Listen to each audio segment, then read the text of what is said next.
So, hello everyone. Right now, I want to tell you a story about game dev on React plus WebGL, how I go to this stack, and why I use React plus WebGL. This is my social networks when you can follow me. But let me introduce myself with more words. My name is Alexander. I'm from St. Petersburg, Russia. I have 10 years of experience in web development. Also, I organized some local meetups for front-enders here, and also I help with organizing of GS Nation conference in Amsterdam that will be in online too, like this conference. And I'm a program committee member here. Also, I want to tell you about my game development experience. As you see, I start learning of programming to start making of games, and it's goes to my job only for last year.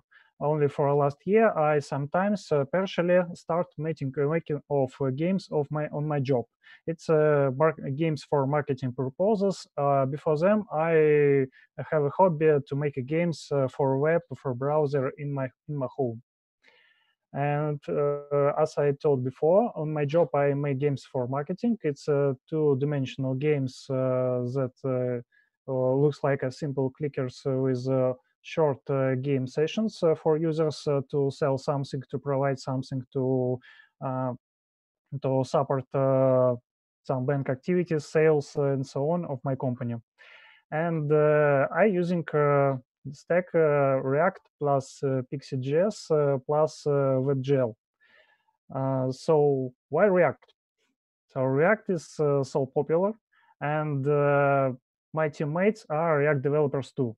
And I need to choose a common framework that well known for them. And previous talk in this track was about hooks, and you can use hooks here if you want, and other features of React, and uh, share and reuse your previous knowledges from React applications, from ordinary React applications to make games on React. And also, it's easy to delegate your code to others, to other React developers. It's my first reason to delegate my code to another React developers, to not connect this competition only with me, to delegate it to others. And in case of you have a React stack, you can use common tools like React developer tools or Storybook and so on and so on. And for game development on React plus WebGL is works too.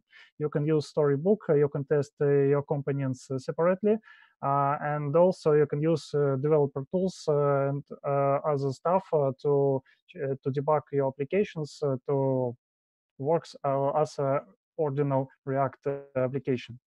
And why Pixie.js? Pixie.js it's the most popular WebGL render ever. Right now, it's most popular solution. Many companies use it in production, and it has a perfect auto-generated documentation. Also, you can find a big community of developers that already use it and can solve your question. Find a lot of examples how to use Pixie.js, how to draw something on Pixie.js, and is a well-known render for many game developers in web. And to make a friendship between React and Pixie.js, I using a library named React Pixie Fiber. It's a library that you can use Pixie components through the React as React components in JSX3. And you can make your ordinal React application using Pixie components. So let's go to some game development cases and why React and plus Pixie.js are so brilliant here. First one is adaptivity. All web applications is adaptive. But You can understand the first problem of it. It's a listener of resizing event in DOM event in window. Sometimes it can fire so fast, produces so much events, and in ordinal applications before before React times, I used update functions in classes. In React, it became simpler because CSS plus re-rendering of React can make a lot of things to do. But for typical game applications, these problems works like on the screen. You can update all classes, all your views manually. But with React way, you don't need to think about updating. You just think about re-rendering, and you can make a render pipeline and use it as a ordinal React way. For example, I'm using my own context to work with it. My context that I named viewport context just produced width, height, scale, and other values to help me draw something adaptive, to draw something for whole screen, and don't think about watching and listening for resize events. Because under the hood, in this context, I uh, made this stuff like advanced resize listeners and other stuff to don't think about low level no low calculations of my viewport, and I just use context that re-renders all of components that I have in my game. Another problem, it's retina displays. Why is it problem? Because for ordinal web development is not a problem. Just use big pictures and it's okay.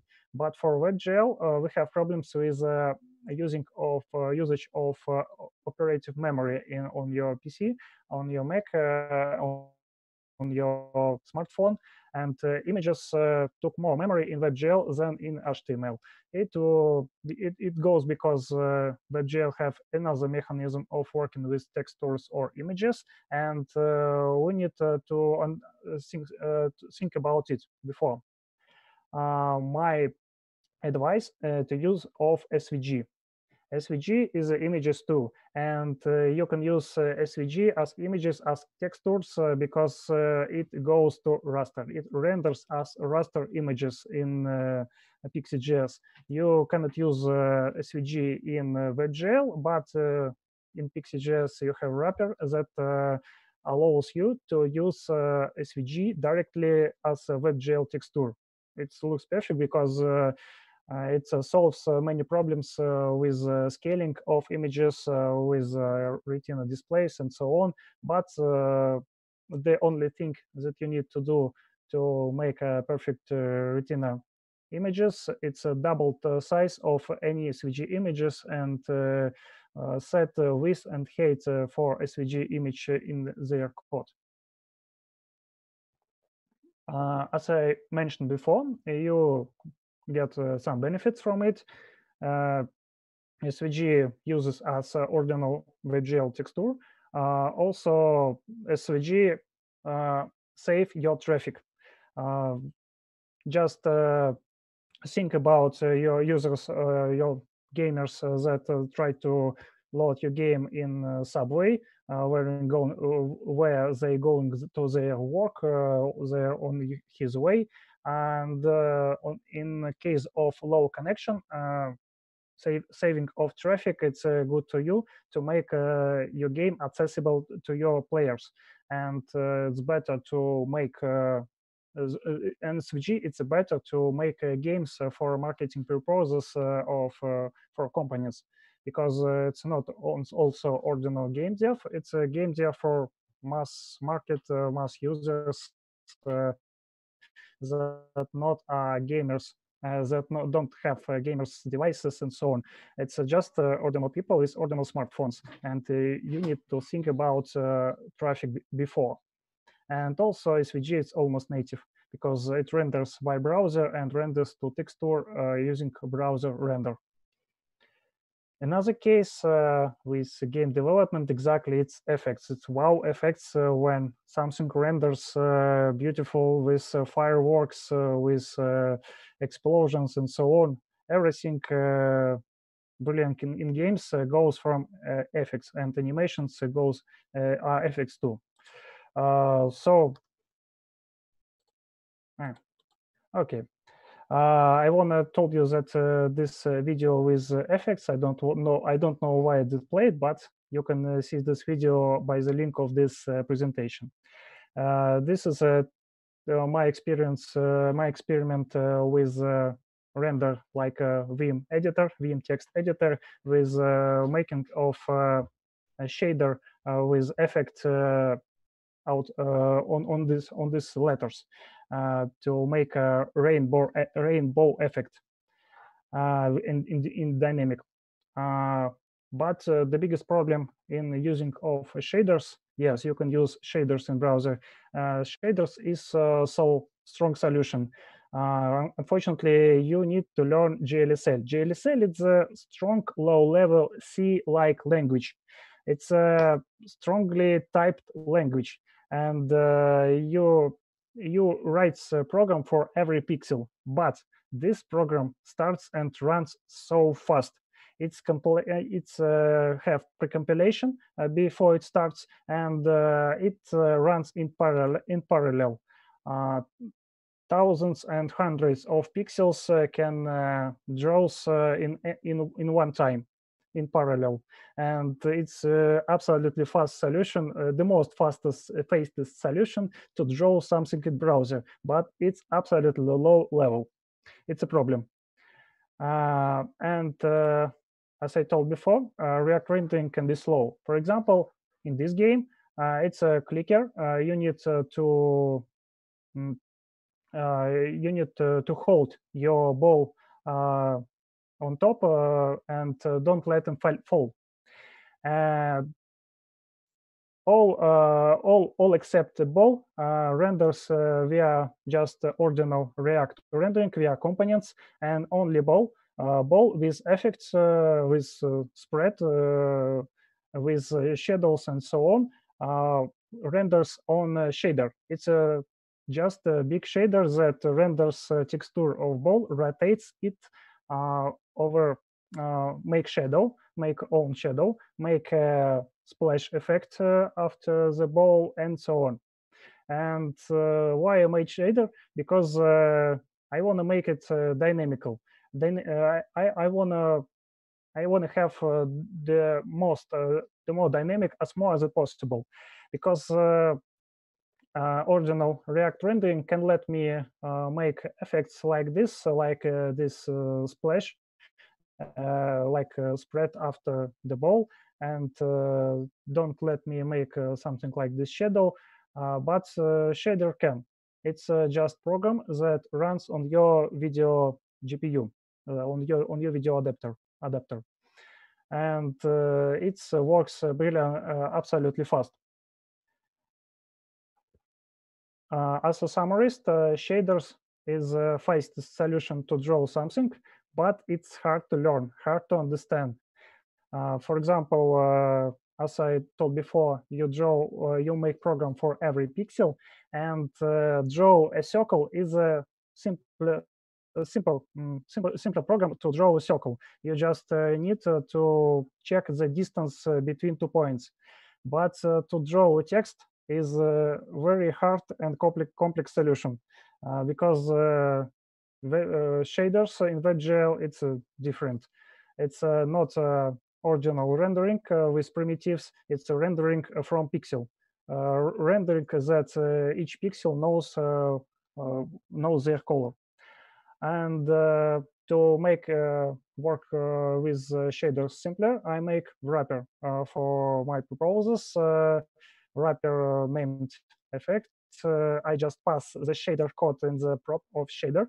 And another props update uniforms. It's just function that calls every request animation frame. Every 60 FPS, I called update uniforms function that pass timer param, for example. You can pass any another params directly to shader, directly to video adapter stack. And it's not takes rendering of React. It's just renders on video adapter without React, and it's working so fast. Unfortunately, you need to learn GSL to understand how to work with it and to make to get more power. But good news.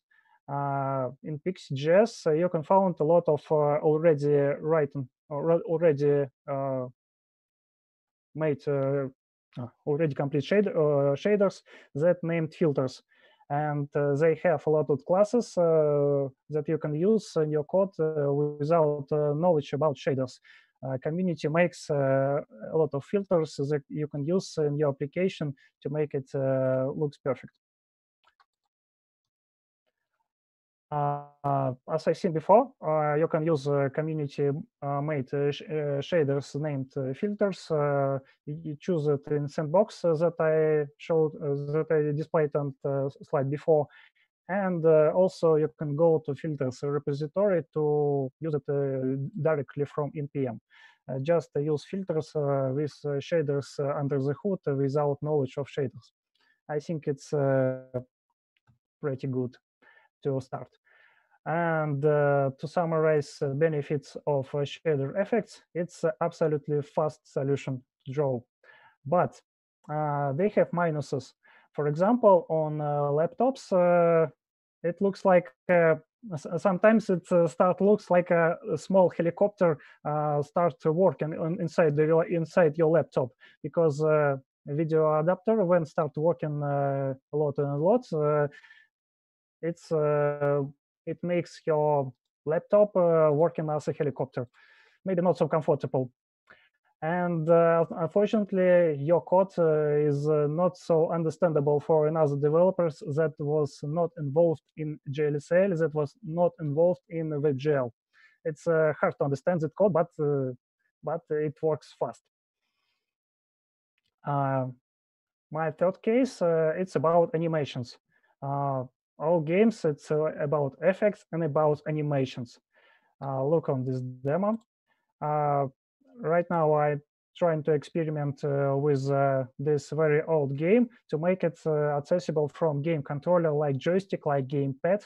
And this is my experience with UX and so on. And this game took a lot of resources to make these animations, because all animations in these games goes from sprites. Sprites, it's a big atlases of images with all movements for all units. And this then took more than 100 megabytes of resources. It's absolutely unusable for people in the city with smartphones and the people in transport and so on. It's only for home usage. But my experience exactly for home usage, maybe it's still good, but I don't know right now correct about it. Maybe I will find a better solution. As I told before, it's sprites. It's absolutely simple to understand how sprites works. It's big atlases of all movements of your animated objects, and it's absolutely cross-browser solution because it works natively, and you can find a lot of assets for money in games assets stores when you start to make a game. It's well-known common solution for in game development. It's an old and common solution, but unfortunately, sprites took a lot of resources and traffic. This game, it's a different game. As you see, it's have a lot of graphics, a lot of animations. It's only It's a lot of animations, and it's a game for casino, online casino. And as you see, it took only 10 megabytes. Why? Because I go from the sprites to videos. I made videos from sprites, and it saved a lot of traffic for me, because when I use sprites, it took 60 megabytes. When I use videos, it starts using of 10 megabytes. But it's not only one optimization that I made for them. Uh, it's can save your traffic, and videos can work native, because browser can decode your animation frames, and you can go to a specific frame, and you can use videos as a sprite. And for user, is no difference for user instead of traffic usage. And in case of your uh, care about traffic usage for your players, you need to think or to use videos. But unfortunately, the biggest problem of using of videos in web, it's a cross-browser situation for some cases, and also the only one solution to automatization of creating of animations from frames to videos from to different platforms is FFmpeg program. FFmpeg program, it's like a video editor, but in console, in terminal. And it's a terminal application that used by most of video services for the web. It's a most common solution, but they have too much parameters and too hard to learn how to work with it. And I thought about cross-browser problem, and you have different formats to use as a video for your animations. For example, WebM, it's a format from Google. Unfortunately, it's really a perfect format, but they has no iOS support. Unfortunately, for your iPhone users, you have no options to deliver WebM in browser. In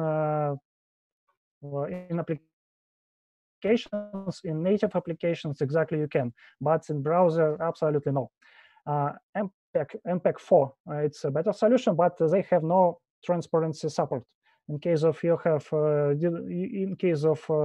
don't want to use transparency in your videos, you can choose MPEG 4, and it will be your better choice. For Apple, right now, they have interesting format named HEVC, High Efficient Video Codec, that absolutely good optimist for Apple devices, and for Apple device only, unfortunately. Maybe for some Microsoft device it could be in near future, but I don't know. And my last combination of using of video, it's make MPEG 4 videos with opaque mask, without transparency, but with mask, and use shader to apply this mask. I saved a lot of traffic, because MPEG 4, it's a very economic optimized format with a good size, and it's absolutely cross-browser solution. How it actually looks, I have mask, and I made shaders to apply this mask to not opaque your video. And exactly, you have restrictions to use of video. Unfortunately, you need to think about size of your videos. You don't need to care about Retina devices, because actually users don't actually see on your animations and see on quality of your pixels in animations. Animations should be perfect, and don't think about Retina, because unfortunately too much pixels in your video, it's bad for your performance, because big full screen video, for example, for your game, it's bad for you. Small video for your game, it's better for performance.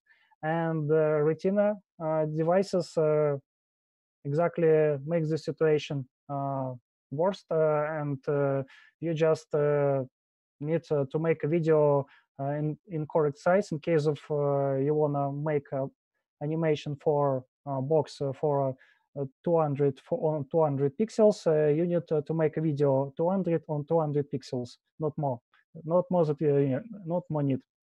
And unfortunately, you need to understand how to work with FFmpeg terminal application to prepare videos.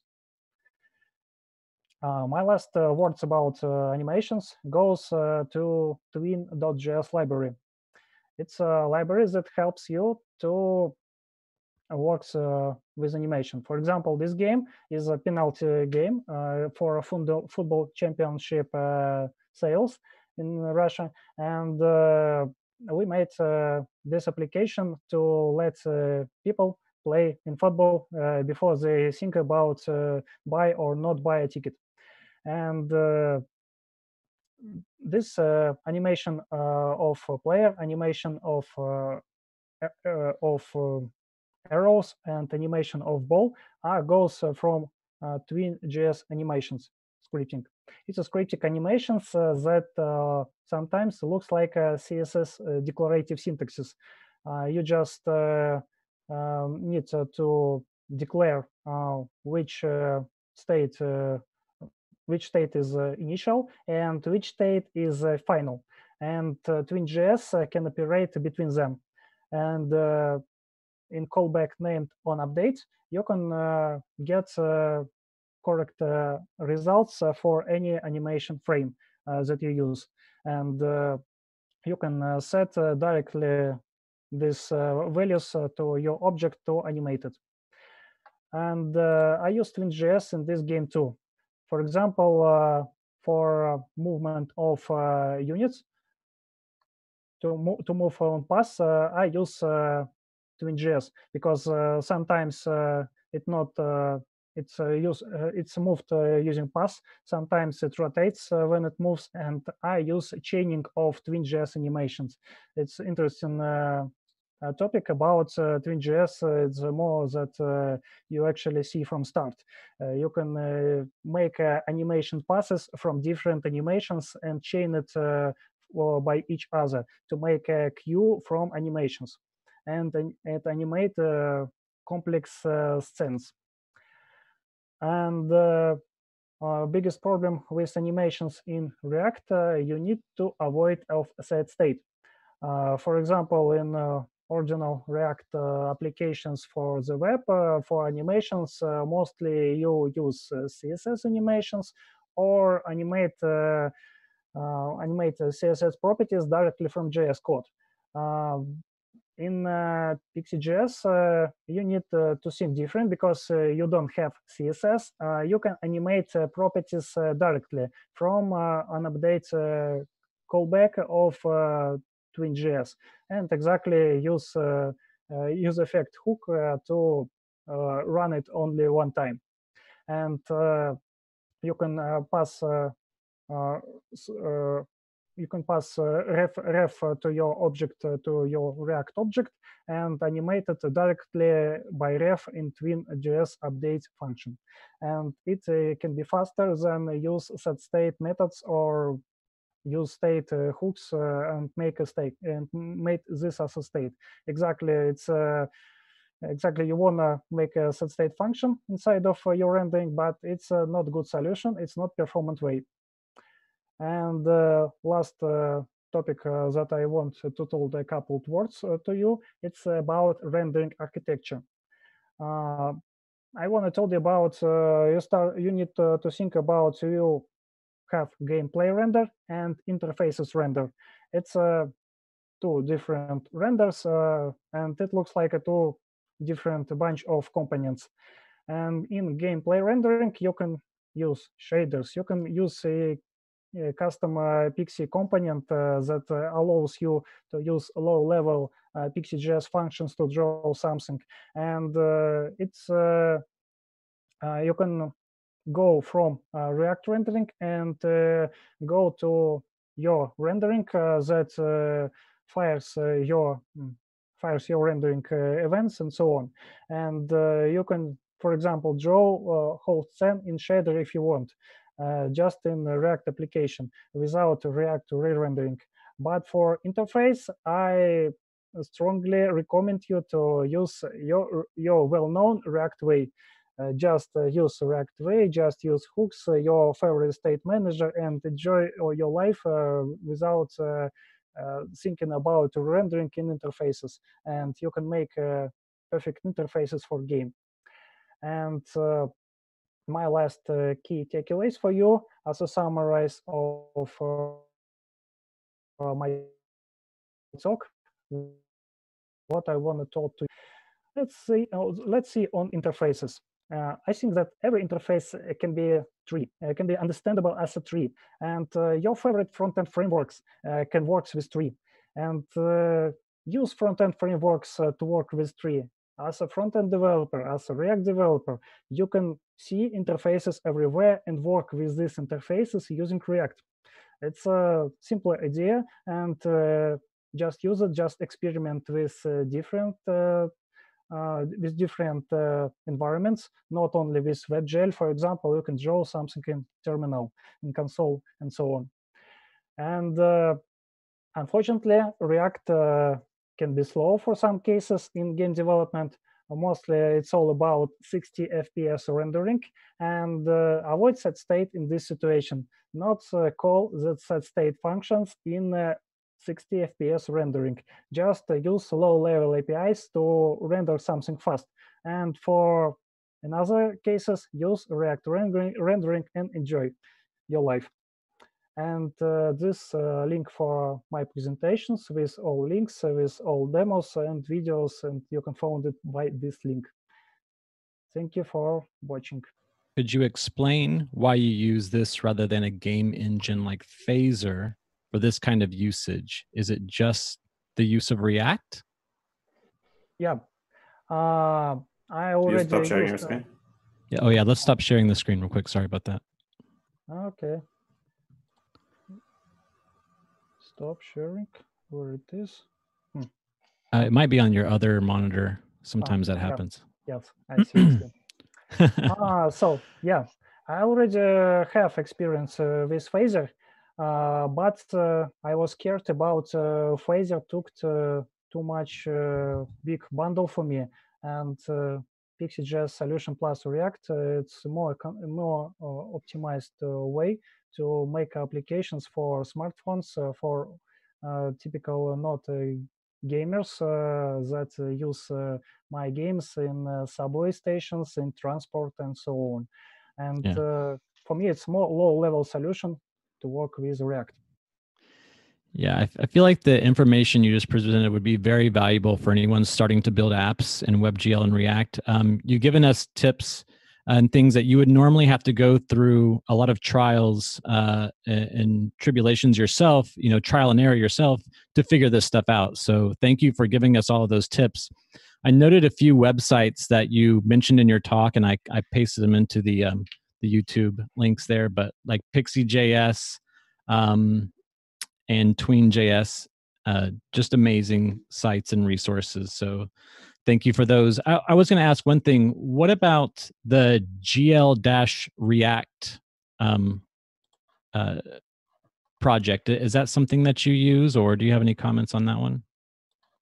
Oh, looks like I have never seen this before. It's a React library to write and compose WebGL shaders.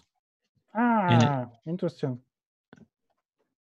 It was just one of the other the sites that I found when kind of searching this. I'm very interested in this stuff, and was kind of trying to listen and look up things while you were talking. So it was a great talk. Sometimes people don't have a lot of questions after talks like this because they've been given a lot of information, a lot of good information, and they're more just I'm figuring out what I'm going to go look at after this talk, and like opening up a bunch of tabs and saving them. Just amazing stuff that you can do now with React and WebGL that just weren't possible 10 years ago. I tried to make this information as simple as it possible. possible. It's interesting, but mostly low-level graphics API. It's too much. They have you need too much complex knowledges, mathematic knowledges, geometry knowledges to draw something. And I just wanna show you a fastest and simplest way to start. Just use React if you like React. Use React, keep it simple, and then just keep on iterating on that. I think that's the easiest way to go with this kind of stuff.